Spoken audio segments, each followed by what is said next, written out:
and I think that I'll probably, for the most part, try and stick to the script, because that way I can use time, since we're starting a little later, most wisely. But also, I do have to have some interaction here. One, because I have things to hand out to you and pass out throughout the talk, clips that I also want to show you and set up, and you know, do as much visual as I can. And then lastly, I would love to have a discussion, questions, because this is a work in progress. And so it would be nice to have some feedback, have some of your reactions to the work. So this is from a manuscript that I've been working on. And the original title was The New Minstrelsy, Using and Abusing African American Aesthetics. And that's a title that I think I might have to change, rework, just because I've been doing this for a while now, a few years actually, and so it's evolved. And you will see exactly what the paper is about, what the manuscript is about when I'm reading the formal talk. For the purposes of this talk, I retitled it, or used one of the working titles that I'm thinking about adopting: Private Uses, Public Abuses, and the New Minstrelsy, the Crisis of Liberal Individualism. And that's actually something that I really want to talk a lot about, liberal individualism. And that's one of the major ways in which the paper has evolved, so just to set things up. The last thing I will say, as sort of a disclaimer, is that one of the parts of the manuscript that is unfinished, that I know you'll be curious about, and we can try to talk through a little bit at the end if we have time. I'm going to talk a lot about sort of the ways in which African American aesthetics, poetics, gets represented in popular culture. But of course, in the back of your mind, you might be thinking, particularly since we're at a university, well, what does black culture actually look like? What does black vernacular look like in its sort of more pure forms? And so I am going to try to allude to that at the end. Although, you know, troubling purity is always something that we postmodernists like to do. I'm not a postmodernist, but postmodernists like to do. So I shall now go to the paper. There is a tremendous amount of evidence of the conspicuous presence, that is, the uses of, black expressive cultural modes. Indeed, the present global popularity and use of black expressive culture in visual art, music, literature, fashion, and various media forms, as well as the general marketing of goods and services, has reached a fever pitch. One could easily find, for instance, some form of hip-hop culture and or rap music in South America, Japan, Russia, for an example, all over, indeed, the global village. A specific example comes from an article, a 1993 article from the Plain Dealer entitled, quote, U.S. Black Culture is What's Fresh in Japan, end quote. Brian Brimmer, the author of the article, writes, quote, take a swing through Tokyo's stylish Shibuya neighborhood on any weekend, and you'll see young toughs loitering in the latest in hip-hop fashion. Malcolm X baseball caps, one that's particularly interesting, sleeveless flannel shirts, baggy shorts, and high-top Nike designer sneakers, end quote. According to Brimmer, Spike Lee's film, Malcolm X, was enormously successful in Japan, ushering in a tide of increased consummation of black style, fashion, and music. Another article from the fall 1998 edition of Emerge magazine, discussing, this is a business magazine, economics magazine, discussed the appropriation of black culture in advertising, quoting Thomas J. Burrell, CEO of the Burrell Communications Group, that, quote, white kids are picking up the language and emulating the surface lifestyle patterns of black kids. They're buying black music, wearing hip-hop clothing, end quote. The Emerge article goes on to provide the sobering statistic that, quote, white consumers purchase 71% of all rap music, end quote. And that's not hard to imagine if you know anything about demographics. African Americans make only 13, at best, 13% of the U.S. population, and that varies depending on where you go. And if you went to some place like Iowa, which has a much lower population of African Americans, you'd see the same trend of the consuming of African American modes, expressive modes. And the other question, of course, in the back of your head, and one that my ultimate and consummate critic husband always says when I'm running these things by him, what do you mean by black? What do you mean by black? So we will address that question as well. Did you say, sorry, black music? Yeah, I did. I said, yes. Well, hip hop music, rap music, yeah, right, which is largely produced by African Americans. Yeah. So, Eminem might be one exception, although that's another talk. ESA talk in a couple of weeks. In addition, Emerge noted that according to SoundScan, through September 1997, R&B music, which includes rap, had sold 97 million units, the most of all genres of music, including alternative, jazz, rap, classical, and heavy, all genres of music that R&B, including rap, had sold the most. Since I'm talking about music, I do think I want to show one clip here, and fast forward it. This is from the 1977 album by Joni Mitchell, and the album was entitled Don Juan's Reckless Daughter. And I'm just going to show the album cover, and this is from a documentary about Joni Mitchell. So I'm going to fast forward because I just want to, in the interest of time, I just want to show you the cover. When I get organized one day, I will show you, I will have this. But this is the cover. This is, that's the album.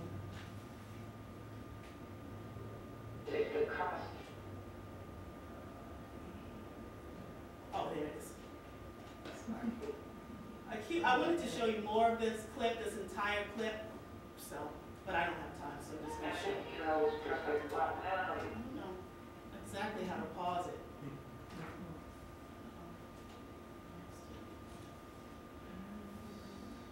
Pushed it. It's strange. So, anyway, I can't pause it. I don't know how to pause it. It doesn't look like there's a pause button on there, but I hope you all saw that she is, of course, very clearly, that is Joni Mitchell, actually, dressed like a black man. That's Joni Mitchell. And she said that she deliberately was dressed like a black man on that album cover. In addition, black sitcoms and black subjects, themes, and bodies have long been proliferated on television networks, a topic that has been increasingly examined critically. Lots of academic articles actually about this, or certainly several. With the WB channel and Fox presently leading the way, and Showtime and HBO not following far behind. In fact, in the summers of 1995 and 1996, Showtime aired a series, pretty controversial series, called Sherman Oaks, in which one storyline revolved around a character named Tyler Baker, who is the young white son of a plastic surgeon. Tyler believes, literally, that he is black. And this theme gets played and replayed in various films. This is just one example. There was a film with Brooke Shields, actually, and Mike Tyson that also revisited this theme. A 1996 San Francisco Examiner magazine article described the character as, quote, Tyler, quote, taking blackness so far to the edge that he dresses in African robes and applies to school as an African American, end quote. Tyler has a friend named Doctor, an African American young man who constantly hangs out at the Baker's home, but is from South Central Los Angeles. Doctor's real name is Marvin, and he, like Tyler, wants to be a rap artist. Grounded in this life aspiration, Tyler and Doctor share a desire to escape both their cultural and social situatedness, and in doing so, to claim new, albeit imagined, black identities. The somewhat chilling aspect of these performances of blackness is that in the present information age, these television shows, along with the music, language, and style of what may or may not be part of black expressive culture, is exported all over the world. And I can tell you myself, having traveled, that when you do, as an African American, there's a decided image of what you are, who you are, how you will speak, what you're thinking, what music you listen to, and that is coming to other cultures through the media, through these images. Okay, so, and I talked about that, Brazil, where I have traveled, Great Britain, Germany, India, and Japan. And mainly also through multinational corporations pushing everything from American media, television, and film, pushing media, to athletic shoes and children's toys. And so I'm going to pass around two ads, and I have to get them back because this is part of my work that's stacking up. And this one says, get the 411. Now, and I wish I could project it, but I can see that I was wise not to try to make this into a transparency because I wouldn't have been able to project it anyway. So I'll pass it around. And when you see this ad, you think to yourself, well, when I see this ad, I think to myself, vernacular. Get the 411 means get the information, find out what's going on. It really is imbued heavily with political signification about find out what's going on so you can act upon it. It's a call and response sort of statement. And so I thought, well, that's pretty rude, but maybe it's a telephone ad, you know? Then I could see them using 411 because that's actually what it's, in the vernacular, what it's referring to is the information line. But it's actually an ad from Mercedes-Benz. It's not, has nothing to do with the telephone company. So I'm going to pass this one around. And this is a picture of my beloved younger brother, but you can't see his face. And this is I have to take this picture of a t-shirt he was wearing, Nike Air. And the athletics companies, as you might imagine, and the National Basketball Association are really notorious for appropriating African American culture, expressive culture. For that, what I mean by that, what is black ebonics, right? I mean vernacular, I mean speech, I mean hairstyles. And so Nike has this ad, and I'll pass it around so you can read it. It says, down since back in the day, 1971 Nike Air. And so, down since back in the emphasis here is on the down, that you say somebody is down. And usually you say they're down when they're politically sort of in a position of alliance with you, politically progressive. That's the origin of the notion of the word down. What's the link to black culture with 411? It's a vernacular phrase. What's the 411? You walk up to someone and you say, what's the 411? Give me the information about what's going on with you personally, what's going on with you. And I know that people are sort of saying, well, how does she know that this is black culture? Well, one of the reasons I know is because I grew up with a lot of these phrases. But the other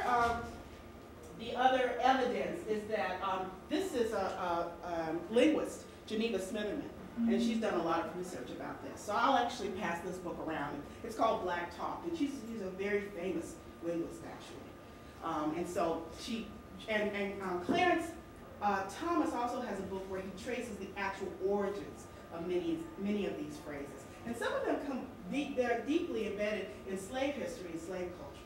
So not 411, is it? That's one from the 70s. But, so anyway, I'll pass the book around, and then I'll pass this there. And to be down is actually from the 60s. You know, this notion of getting, are you down? Are you know?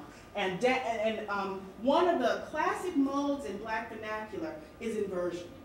It's to take something to say it's the bomb, like something that will be negative, and make it positive.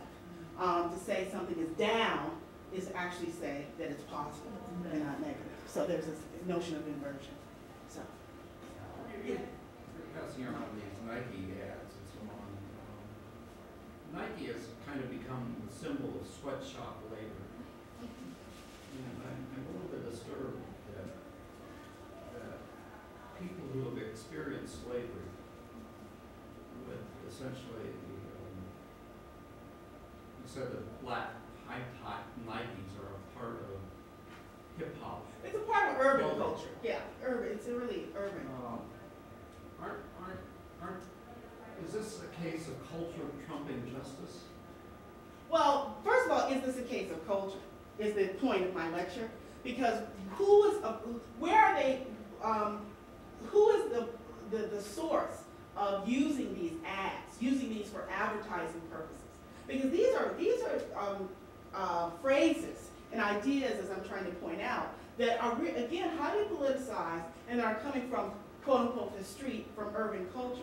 And so someone's hearing this, and it could be a black executive. We don't know. I mean, I have to go more into depth about that. But someone's hearing this and then transplanting it into the world of advertising. That's the point. So is it still culture in the sense that you're thinking of when it gets transplanted? Or is it something very different? So, and that's actually a question. I don't have the answer to that question. I'm trying to work through it. But that's the question. So it's not as if though these young black men and women who are using these phrases, and they do use these phrases on a daily basis, that part of their lexicon are saying, hey Nike, calling up Nike and saying, I got a really great one for you. Why don't you use this for your ad? That's not what's happening, right? But somehow it is leaking through, and part of it is, if you think about rap music is a good example, and Trisha Rose talks about this in her book, Black Noise. You know, how you get something that is organic, grassroots, and then it gets translated and again transplanted into this corporate capitalist model. Right? So so it's who is really the purveyor, right? Who's the one who's using and or abusing these black expressive modes of culture. So that's a question. It's a good question. All right. So also I do want to point out John Kerry. I thought it was very amusing. One of his main slogans for the 2004 presidential campaign, I mean, he used it over and over again, was "Bring It On." And there's an actual film, teenage flick. "Bring It On" is the title. And it's really all about that. It's all about appropriation. These black cheerleaders in South Central LA, that's a famed space, famed location, are coming up with these dance moves, very creative, innovative dance moves. And if you took the origins of that, you see that there are a lot of African origins to the actual moves they use in the film. Again, this is part dealt with in the manuscript. And these white cheerleaders, one of the captain goes to South Central LA and sees these, sees these women doing these moves, and she takes it back and says, hey, I have some new moves that we should try. And then they become, doing these moves that they've appropriated, they become the champions, the cheer champions. And it all sort of comes out in the end that these are not actually their original moves. So there are lots of links here. Okay, so the two questions that I think, again, immediately come to mind that you are asking, and questions that African Americanists continue to wrestle with are, first of all, why this increasing, albeit conflicted, fascination with all things black, and the black is in quotation marks. And secondly, are these representative figures and symbols really black? What does it mean to say that someone is appropriating black culture? And I think the question about Nike gets somewhat to the heart of that matter. On the heels of 19th and early 20th century blackface minstrelsy, if we historicize a bit, the late 20th century, notably the decade of the 1990s, ushered in a slew of films that are reminiscent of 19th century performances of blackface. Performances in which white men caricatured blacks for sport and profit. And that's from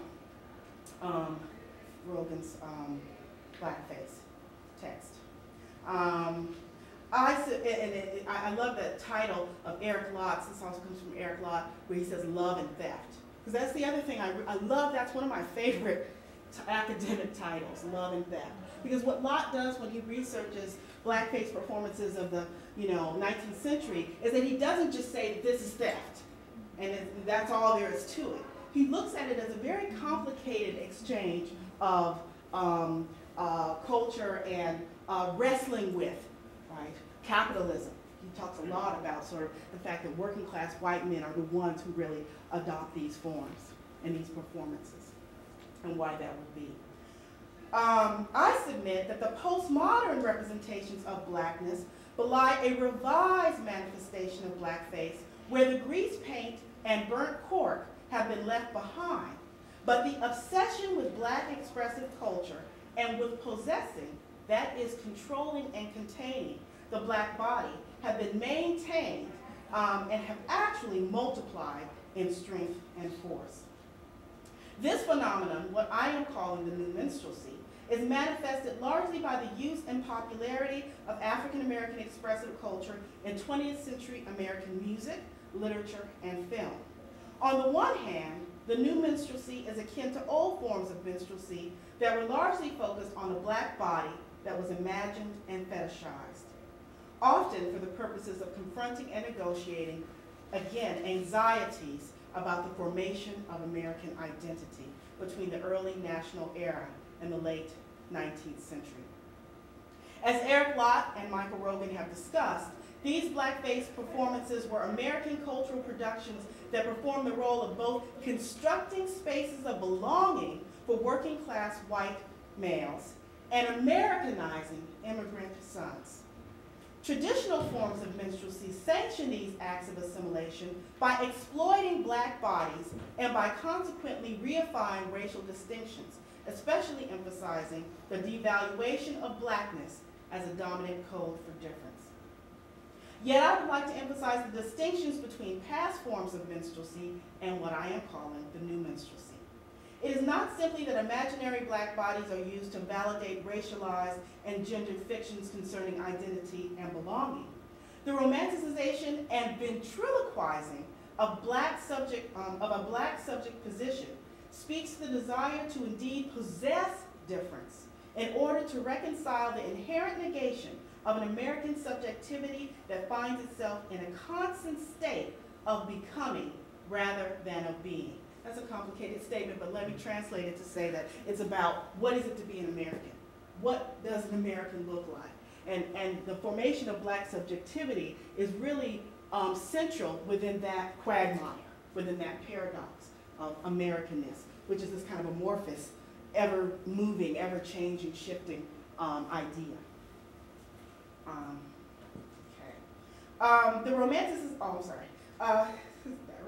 Thus, the appropriation of perceived black subject positions becomes the way to redeem the individual and his chaotic, modern, or postmodern world.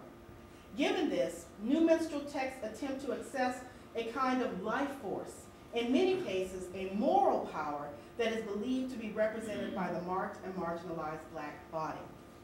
There's a book out called Black Angels. It just came out about a year and a half ago, and it's about the representation of African Americans in Hollywood and how you get all of these figures of sort of African Americans as either God or as angels in several of these films. And that's a very good resource for looking at the representation. That's kind of redemptive representation of African Americans. And they're not redeeming themselves. They're angels and gods. They're redeeming whites and white culture in these films. Given this, new minstrel texts attempt to access a kind of life force, in many cases a moral power, that is believed to be represented by the marked and marginalized black body. This moral power is often masculinized, though not always. For example, contingent on a sexual prowess that white men see as naturalized in black men. This sexualized potency is the secret to success. It is how one discovers their true identity, an identity that has been alienated by the social, cultural, and political complications of a modernist and postmodernist society. One important moment in the nascent development of a decidedly new form of minstrelsy can be located within the text of Carl Van Vechten. His cultural and literary productions and representations of the Harlem Renaissance, especially his photography and his 1926 novel entitled Nigger Heaven, exemplify the search for and longing to possess the secrets of blackness, especially black masculinity. Indeed, Van Vechten was fascinated with the black subject position. In Nigger Heaven, The character, Dr. Lancaster, explains that, quote, "The curious thing is this, that when I'm living with whites, I have a white psychology. And when I live with Negroes, I have a Negro psychology. You see, it goes even deeper. There are occasions when I'm torn between the two, confused," end quote. Dr. Lancaster is actually mixed race, mulatto, but of course, what I'm really alluding to here and trying to draw your attention to is the fact that this is a novel, highly controversial one, by a white man, by Carl Van Vechten, and that there's a sense in which he's also working out this confusion because he really spent a lot of time really being fascinated with the Harlem Renaissance and the photographs of Langston Hughes, or something that I talk about as well in the manuscript, his photographs of Langston Hughes. Dr. Lancaster and his creator, Van Vechten, ventriloquize a kind of black identity in order to transgress feelings of alienation. This is a prevalent mood in new minstrel performances where the appropriation of racial identity indeed functions, at times for transgressive purposes, at others merely as an imitation that serves market demands, and still at others as a deep spiritual longing, an emptiness that must be filled. And now I'm going to move to talking about talking about a couple of films, but one in particular, The Matrix. This is fascinating and ongoing. Sometimes I kick myself that I'm not finished with the manuscript, but then something happens, and I'm so happy that I didn't finish the manuscript because this has got to get in there, right? And so I'll talk about the fascinating thing about that. And I just published recently in the fall in Genders, which is an online academic magazine, an article about slavery, representation of slavery in horror films, sci-fi and horror films. So, and the very long discussion of The Matrix is in that article. But I'm going to show you one of the very famous scenes from The Matrix. How many people have seen it? Good, because it's hard. You know, machines basically take over the world. They build these robots, and The Matrix is very complicated. People say, why are people so fascinated by The Matrix? It's just a little film. It's not that complicated. But actually it is, as you'll see. But the humans, you don't know this from the original Matrix, but the humans are the ones who actually build these robots. And then they enslave the robots. They build the robots, and then they enslave them, and then the robots turn back on them. They turn on them, and then enslave the humans. Turn around and enslave the humans. So this is the original Matrix, before we know a lot about that. And this is Morpheus, played by Lawrence Fishburne, and he's explaining to Neo, this newly recruited character, to the revolution, the human revolution, what's happening and the choices that he needs to make. That was a good setup. That wasn't too bad. So. And Morpheus. No. The honor is mine. Please, come. Sit.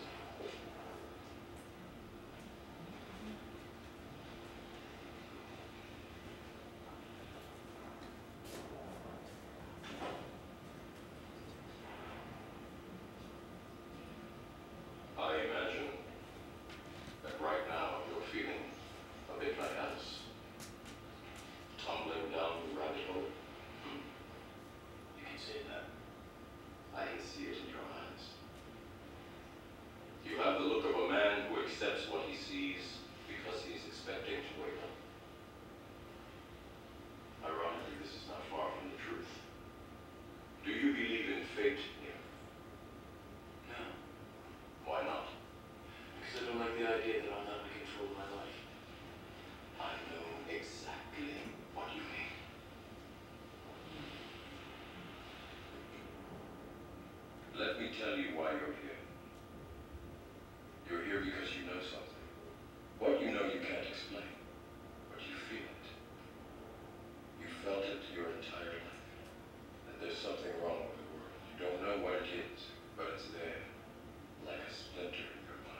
feel it when you go to work, when you go to church, when you pay your taxes.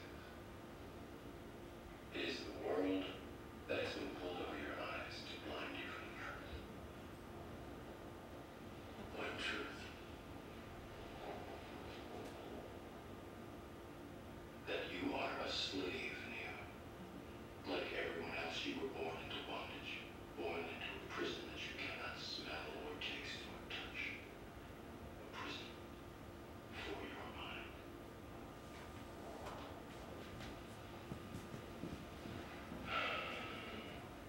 Unfortunately, no one can be told what the Matrix is. You have to see it for yourself. Lawrence Fishburne is so good in that. In one of the critically informative moments of the 1999 film The Matrix, the character Morpheus, played by Lawrence Fishburne, tells Neo, played by Keanu Reeves, that, quote, "You are a slave, Neo. Like everyone else, you were born into bondage," end quote. I want to suggest some ways of thinking about the significance of this cinematic moment. A moment like and unlike other instances in American film, where, particularly in the horror and science genres, slavery is used as the central theme of the narrative. And I think I move from talking generally about the uses and abuses of the appropriation of African American expressive culture or aesthetics. There's a distinction to be made there. But to this specific example, because in American film, when you talk about slavery, there's no way in which an audience doesn't relate that topic to African Americans, doesn't see that there's a direct relationship and reference to the history of slavery in the United States. One only need to recall the popularity and cultural force of Planet of the Apes and its many sequels and reincarnations, including the television series, where there was little question that the narratives worked to recall slavery in America, but to do so by inversion, consequently showing European Americans subjugated and oppressed by a darker other, the apes. In a similar and even more sophisticated inversion, The Matrix portrays all humans as enslaved by machines, and as such, all humans as equally victimized by slavery. To accomplish this reversal of history, The Matrix relies on a deliberate multiculturalism and appeal to human unity. In order to triumph over their computer machine captors, humans must form coalitions across differences. And it's really one coalition. I wrote here a coalition because it really is a coalition. However, the more generic philosophical narrative of slavery and freedom within the film obfuscates the notion of cultural and racial differences.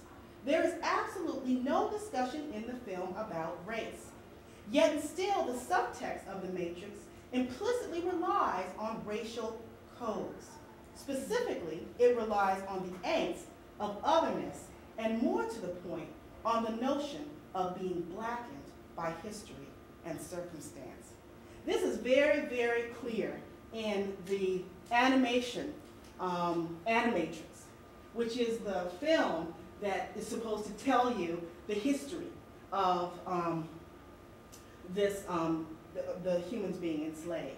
And in that film, there are, and it's an animated film, many clips where, and one in particular, and it's not in this paper, but I have to sort of just to give greater evidence to what I'm saying. There's a moment in which one robot, the first robot that kills a human, is being tried.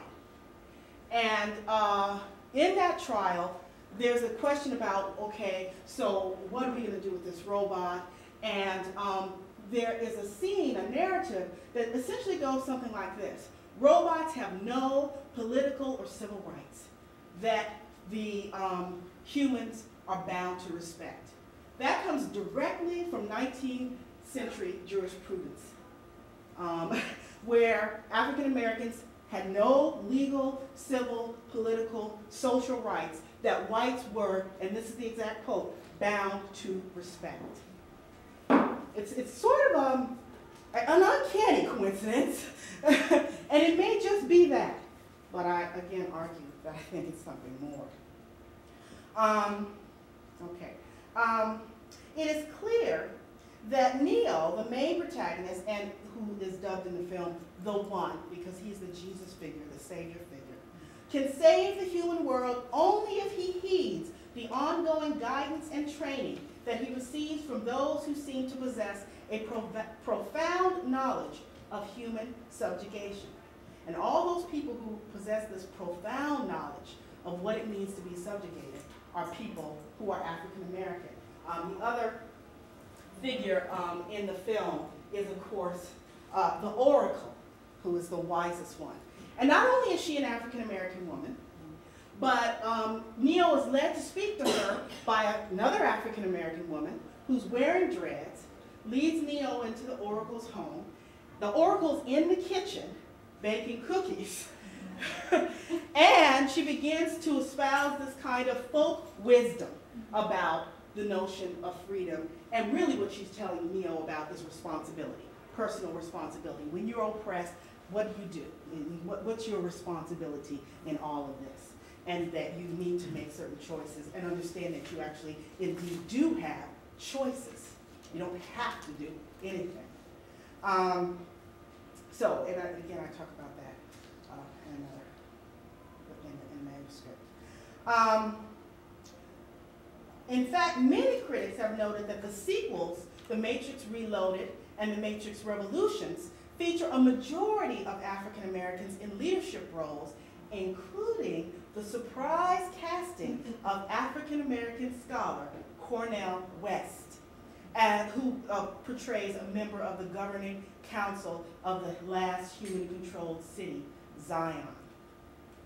So what does it mean for Morpheus, an African American character, to tell Neo, a mixed race yet popularly coded white character, that he is in fact, and has been in fact, a slave?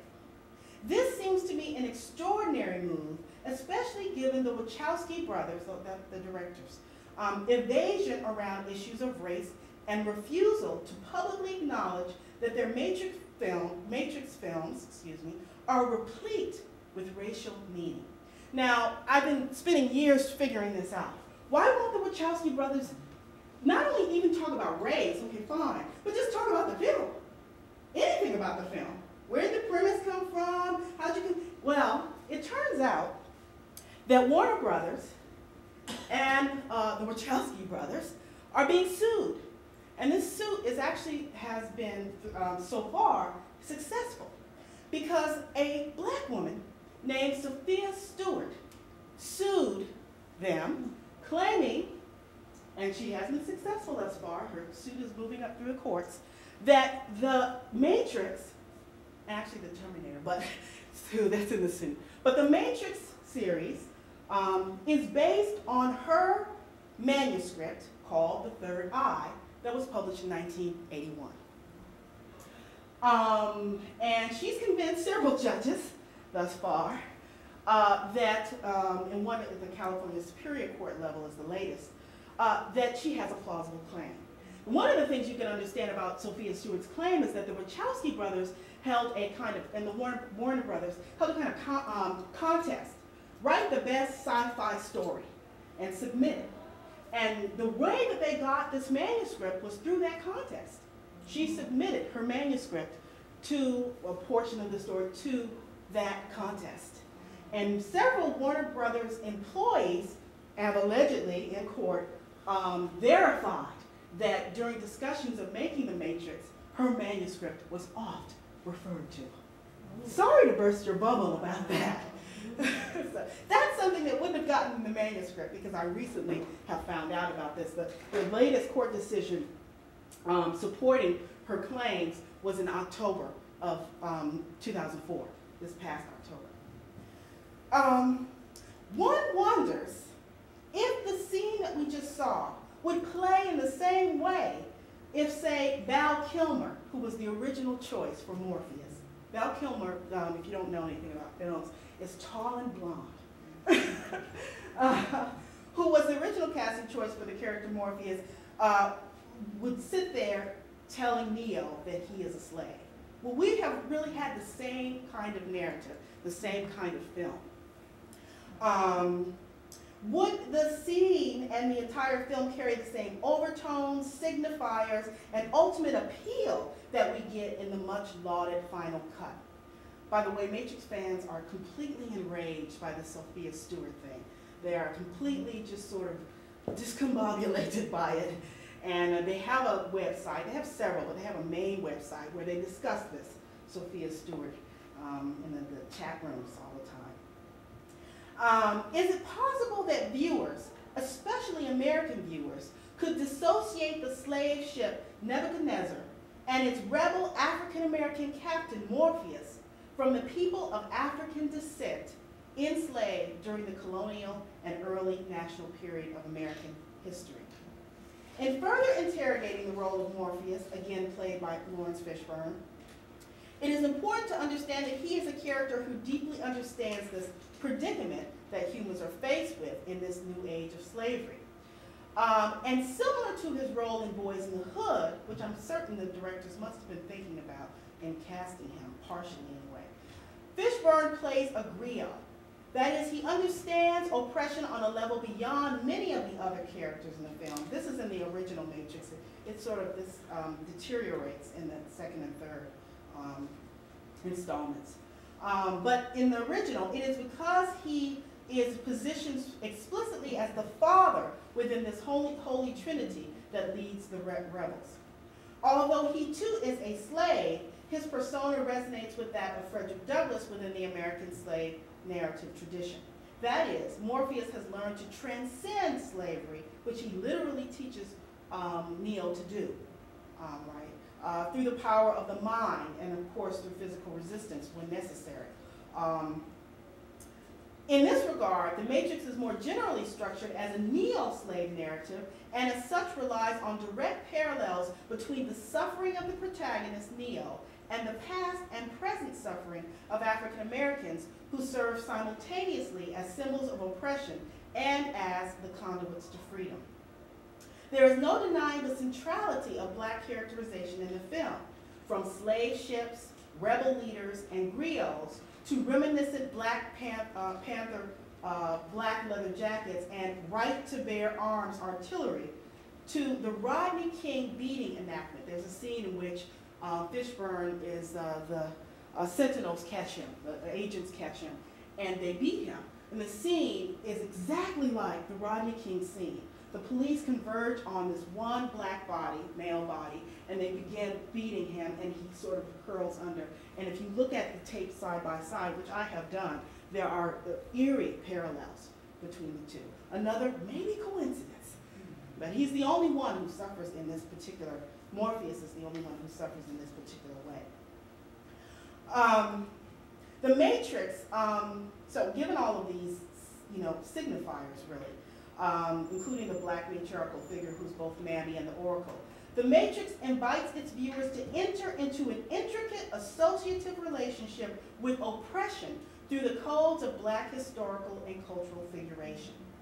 As Ed Guerrero has argued, science fiction and horror films, as do films in general, express, quote, manifest content as well as potent, latent meanings, end quote, especially with regard to questions of race. Given the presence of black bodies and black codes that appear in The Matrix, the film's discourse of slavery cannot be disavowed from the larger historical context of slavery. Toni Morrison has used the term African-Americanism to describe the denotative and connotative blackness that African peoples have come to signify, as well as the entire range of views, assumptions, readings, and misreadings that accompany Eurocentric learning about these people, end quote. I use the term new minstrelsy to correlate with and expand upon Morrison's concept of African-Americanism, and as a way to interrogate contemporary popular uses of African-American expressive forms within American popular culture.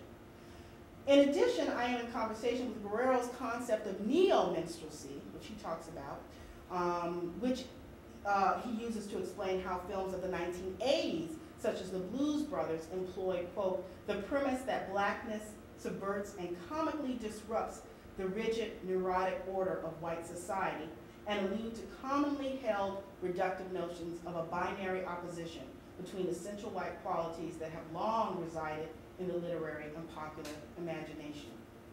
End quote. Related yet distinct from this phenomenon in American literature and film are performances of black subjectivity that represent the translation of an underlying fear and overwhelming anxiety concerning America's racially oppressive past into a displacement of the suffering past and present of African Americans onto white bodies. Another really glaring and very disturbing example that, again, other critics have written about, other scholars have written about, is the Green Mile and the Green Mile's representation of blackness in this black body. In this sense, The Matrix and other films that utilize these particular codes are engaged in, and not simply on a subthematic level, some decided ideological work regarding race, and to be more precise, the problem of blackness. So I'm going to skip this, because I don't have time to talk about all of that. And homoeroticism and all that. I actually do want to go to talk about a little bit about the Green Mile for the last minute or so, and then we can have a discussion. It is in these extraordinary inversions that I've talked about that American literary and film narratives continue to revisit and choke the history of the oppression of African Americans, and to obfuscate the large, and your point, to really not just the oppression of African Americans, but oppression, human oppression. What it means for people who are literally, not just for entertainment purposes, right? In the Green Mile is a very explicit example. There's one person there who is healing all of these people and providing all of this insight, and he's the person who's executed in the end. You know, so and there's no discussion in the Green Mile about the prison industrial system, right?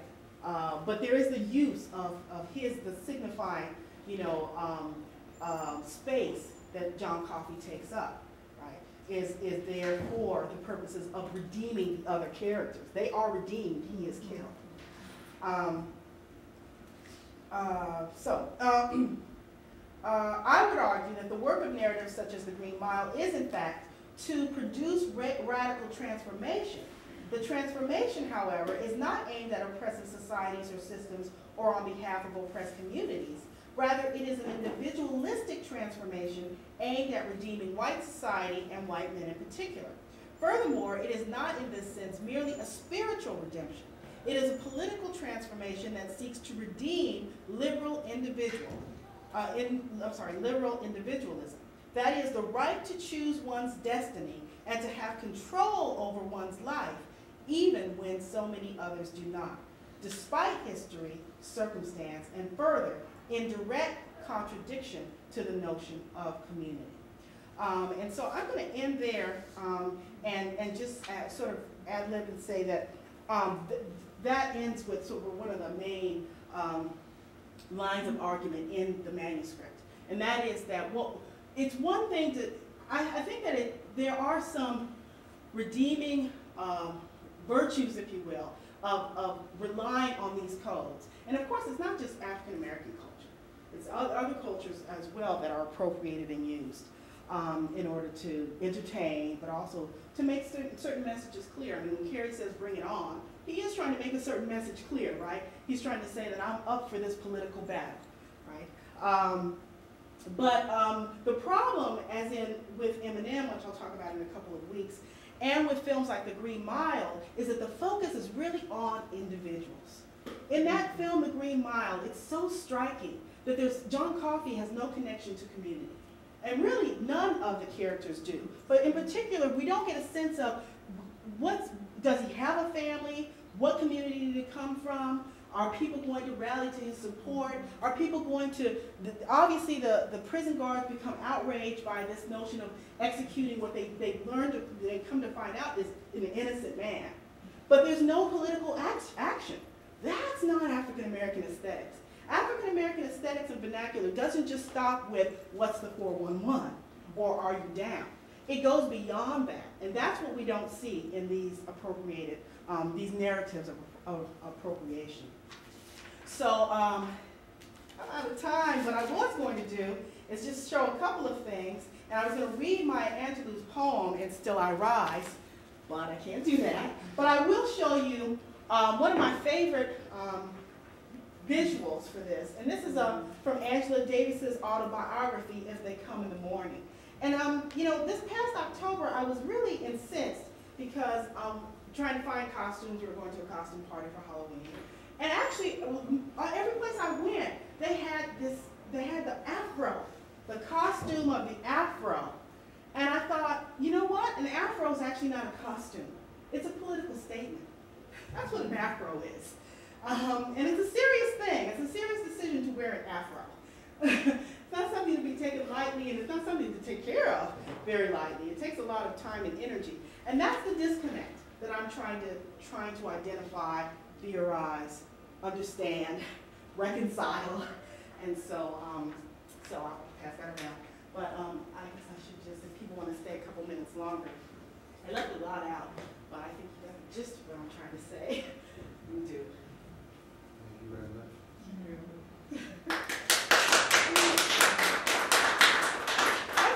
I can stay a couple minutes for people, a few minutes. Yes? With regards to the matrix, I guess I was a little bit disturbed. Especially, I didn't see it until after Columbine. And the fact that the message given is that the way to combat this evil is to wear a trench coat and stick a couple of sawed-off shotguns in the pockets of the trench coat and go out and kill not only the people responsible for their oppression, but low-level functionaries. And, kind of an almost mindless response, which maybe led Klebold and what was the other guy named Harris, the two young white kids at Columbine High School to go out and do what they did. And essentially turning Martin Luther King's message upside down.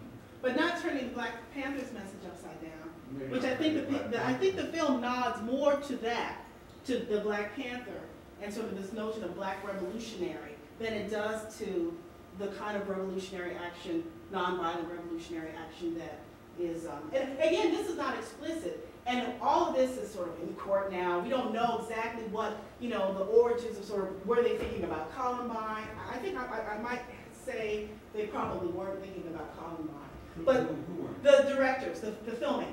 Well, the film was made before Columbine. Right, so I mean, they're not, so what, but they are thinking about revolution, what you just stated. What do you do when you're oppressed? How do you respond? You could, you know, respond, as you said, in this non-violent, you know, way. You know, you could, the civil disobedience. You could do that. Or you could take up arms against your oppressors.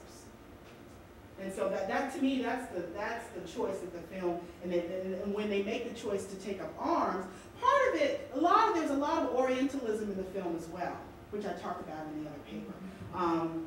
So, you know, especially in the second and third iterations. But the film is really, to me, about being, again, sort of enslaved, and it's not explicit that this is a kind of racial slavery, but there's a sense in which, and when you see the animatrix, a sense in which you are enslaved by this notion of otherness, that you are other and therefore must be eliminated. And so when that becomes part of jurisprudence, what do? It's the same thing we can talk about Nat Turner. Your question, we could say, is Nat Turner really the best?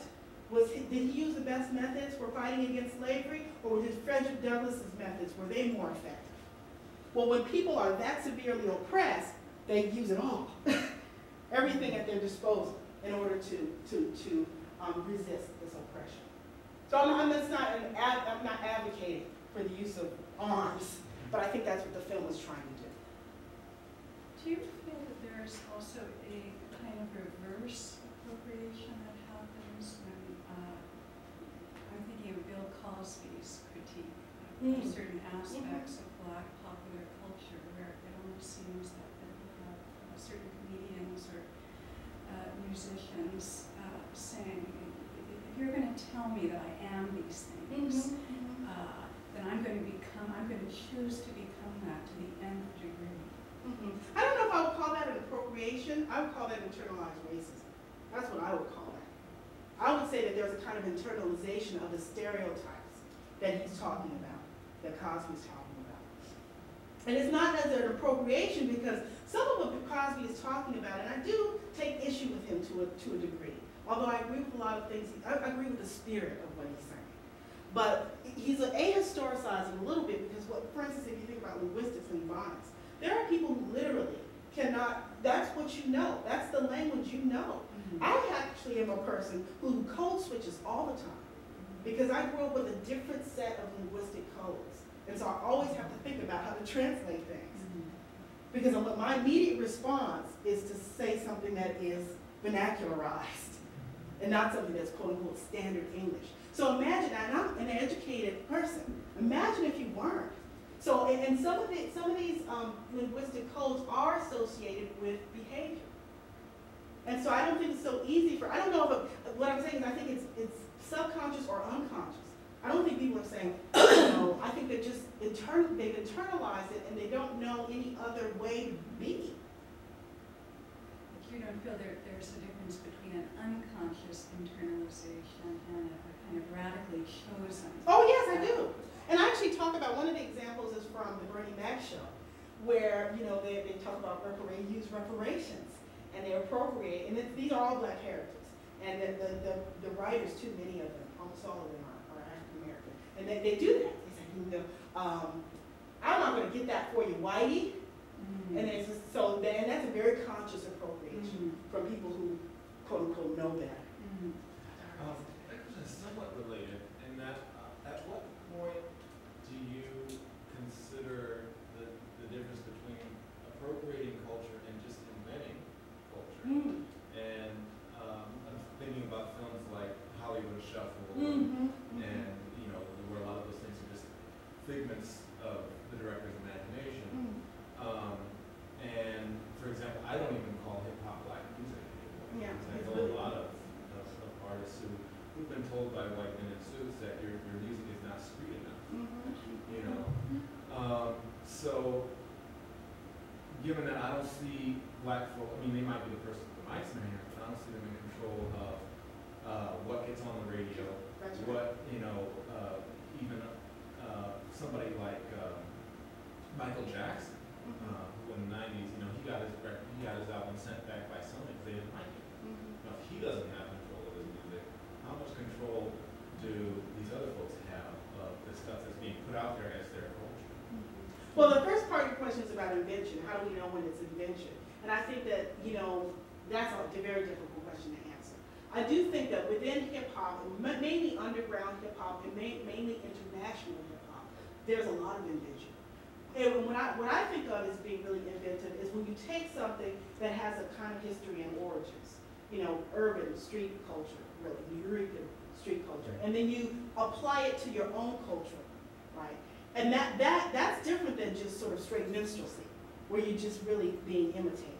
And that's where Eminem is a very complicated figure in that regard. So I think that, but the other part of it is that's what I was saying, when the question about Nike and the sweatshops. These are not, the ads are not being made by the people who are necessarily coining these phrases. And within urban culture and young black youth culture, and this is the sort of canon of ebonics, these phrases are changing all the time, partly because they keep getting appropriated. So they're rapidly moving, you know, not stagnant. So invention is something that I think is a personal matter. I mean, when people are really, and I know some people who, Vietnamese hip-hop artists, to me that's very inventive. Because it's rapping in Vietnamese, rapping in, right? And about Vietnam, about sort of, you know, those cultural roots.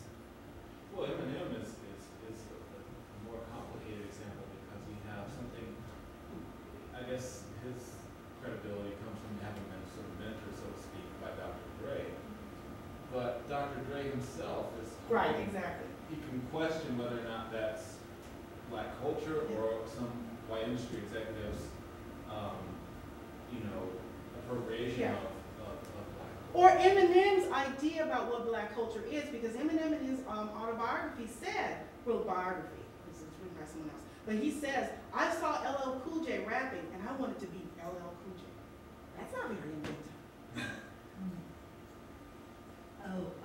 Well, I was just thinking about sort of these white gaze films, if you will, like Green Lab, where whites are redeemed by a black kind of Christ figure, and I mean, and when they do that, I mean, there's just no room left for blackness.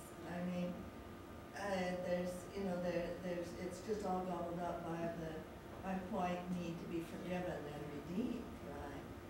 There's no, and that's what I meant by coffee being this alienated figure. It's such a tragedy, because what we see is coffee has to have some cultural roots, some community roots. Not even, and it's not so even much blackness, but what I'm talking about too is the whole idea of that this is a canon of culture, if you will call it, that has roots in sort of struggle, right? And we don't get any of that in the Green Line. And his supposed crime, I'm trying to remember, his supposed crime is against a white child. 2 white children. He kills like 2 white children. So I mean, that's just having it 6 ways from Sunday, Yeah. Absolutely, because we never get anything about sort of the and obviously films don't do this, but what are the statistics of black men being accused of raping or killing white women, and it's striking because it's he's there, he's innocent of it, Exactly. Just like in The Matrix, it's there. There's no way that you're choosing all these African Americans and you're choosing Lawrence Fishburne sitting there like Huey Newton, talking to this man about slavery, that it's not, that there was something conscious there.